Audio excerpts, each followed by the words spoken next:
What is up, guys, and welcome back to another video. And today we are going over 10 things you need to know about Savitar. And without further ado, let's get straight on the list with number 10. Savitar wasn't well known before the show.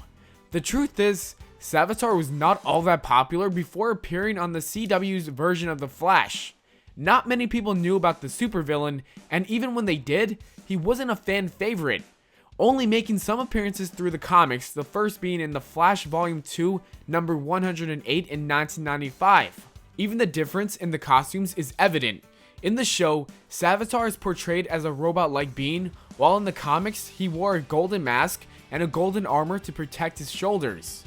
It's odd to think about why he wasn't so famous and popular in the comics, because in the show, it seems that he's such a terrifying and entertaining villain to watch and talk about. The mystery and tension he brings only betters the suspense of the show. Number 9, Savitar is faster than the Flash. What's a good show without a bit of a challenge, am I right? At this point in time, the Flash knows that the season 3 big villain is, at least in this point in time, faster than our hero Barry Allen. This is evident by the fact that when the villain runs, he's completely invisible to any normal human watching. This is contrary to the scenario when the Flash moves at top speed, as everybody can see at least a blur of his motion. This makes sense, because there isn't much to be interested in if the new main villain of the show is already weaker than the protagonist. This gives Alan a bit of a metaphorical hill to climb and something for fans to keep their interest in. While Savitar might be faster now, I think that with time and training, the Flash will at least come to match his speed, if not surpass him.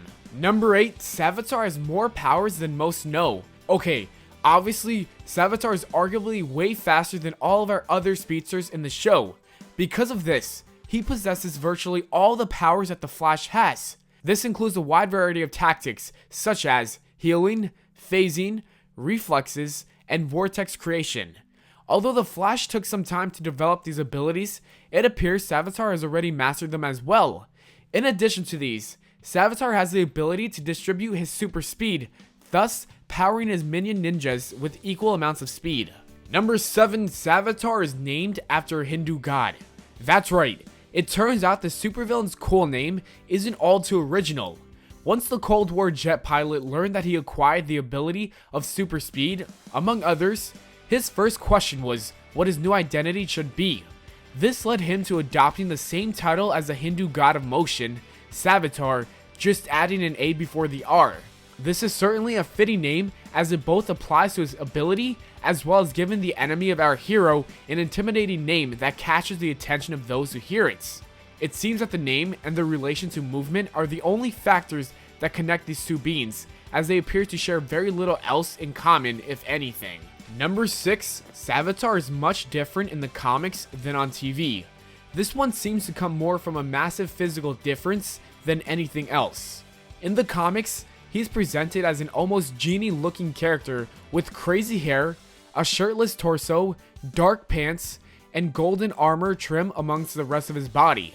This is quite the contrast to his depiction in the newest TV series, where he comes off much more like a mechanical villain with glowing blue eyes and highlights on his chest and hands as he hides himself within a powered exoskeleton. His new form gives the impression that he's more likely to be fighting in a Transformers movie than taking on his rival from the old comic books. Nonetheless, his visual revamp gives off a much more frightening vibe than his borderline goofy topless incarnation of the past. This might have been a very smart and important move for the studio to make, in order for the season 3 main villain to be taken more seriously. Number 5, Savitar can steal other powers. Probably one of the scariest powers that Savitar has that makes him such a threat is the ability to steal the powers of others. The speedster supervillain is able to drain the abilities of other speedsters as well as other meta-humans. It appears that he possesses the Philosopher's Stone, which is said to be responsible for creating some of the first meta-humans to ever be in existence. The stone in some comic arcs is described as having the ability to steal other powers from other metahumans. The stone can also enhance the Speed Force abilities, making Savitar even more powerful. Similarly, in the comics, Savitar found a way to deflect the full power of Speed Force to his own army. It seems like the Flash is at a disadvantage with his nemesis having such a tool to use at his disposal. Number 4, Savitar's comic origin story. In the comics, it is known that before becoming the menacing Savitar, the man who came before was a Cold War pilot for a third world nation. He was in charge of testing a supersonic fighter, but unfortunately, when he reached maximum speed, he was struck by lightning and crashed down into enemy territory. He then realized that he could defeat his enemies with his newly found power, and he became obsessed with this gift. He quickly began to master his speed and all the side abilities that came with it. This is obviously different from the origin story that the show has attempted to reveal to the audience. Number 3, Savitar was the leader of a cult. Soon after gaining his new abilities from the lightning strike, Savitar began to gain a following of others who were just as interested in his abilities as he was. With time, this group of interested followers evolved into what can only be described as a cult, under the very straightforward name, Cult of Savitar. The mutual obsession for the speedster grew exponentially. This group proceeded to dedicate their time to investigating the Speed Force in hopes to learn more about it, but eventually were unable to proceed alone. This led the search for Johnny Quick, the only other known operating speedster at the time, in search of information.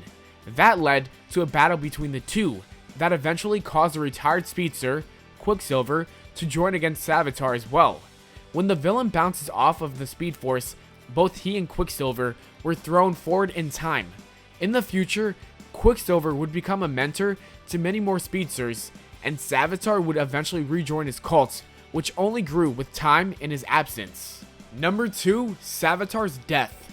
While Savitar escapes from the Speed Force, Barry Allen runs parallel to him at equal speeds.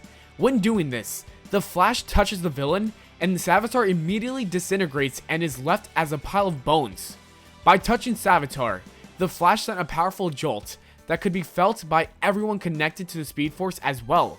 Afterwards, it is found out that the Reverse Flash altered the Speed Force so it would make the Flash shift in reverse, almost creating a feedback sort of system.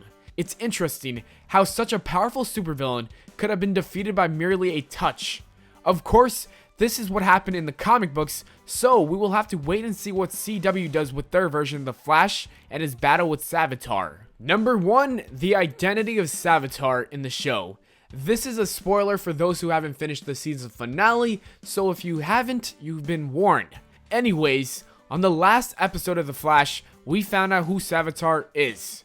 It is Barry from the future. The Flash loves to shock us, and people were indeed shocked. It is really interesting to see where they go with this in the future.